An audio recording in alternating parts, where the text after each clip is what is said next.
প্রিয় বন্ধুরা, আজ আমরা এক মহাপবিত্র যাত্রায় পা রেখেছি গঙ্গা আরতি দর্শনের উদ্দেশ্যে। গঙ্গা আমাদের কেবল একটি নদী নন, তিনি হলেন আমাদের মা।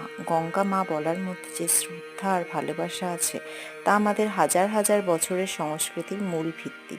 গঙ্গা আরতি দেখতে আপনারা আসবেন হাওড়ায়, এখানে বাবুঘাটের যে বাস স্ট্যান্ড আছে পার্টিকুলার ওখানের পাশেই হয়। আপনারা আসুন, এখানে মন্দিরের যে গঙ্গা আরতির যে সুন্দর অলৌকিক দৃশ্য আপনারা দর্শন করুন।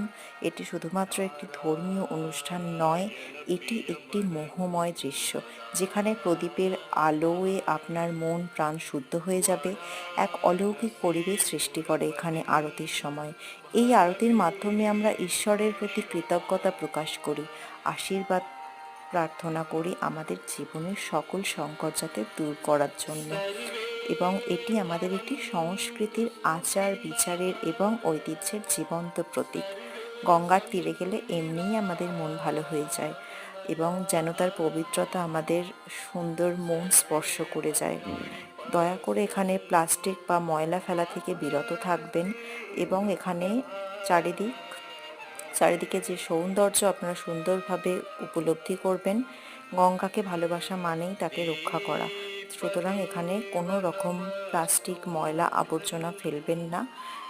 আর এখানে এখানে গঙ্গা আরতি দর্শন করতে কোনো রকম টিকিট লাগে না।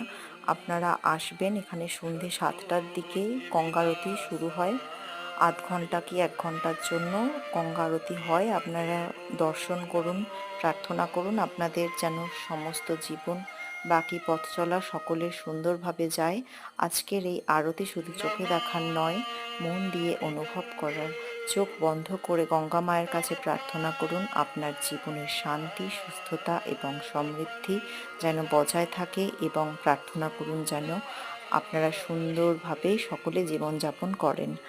এবং আপনারা অবশ্যই এই গঙ্গা আরতি দেখুন, আসুন, উপলব্ধি করুন, মন থেকে আপনারা ভালোবেসে গঙ্গাকে দর্শন করুন। মা গঙ্গা আপনাদের সকলকে পবিত্র করে দেবে।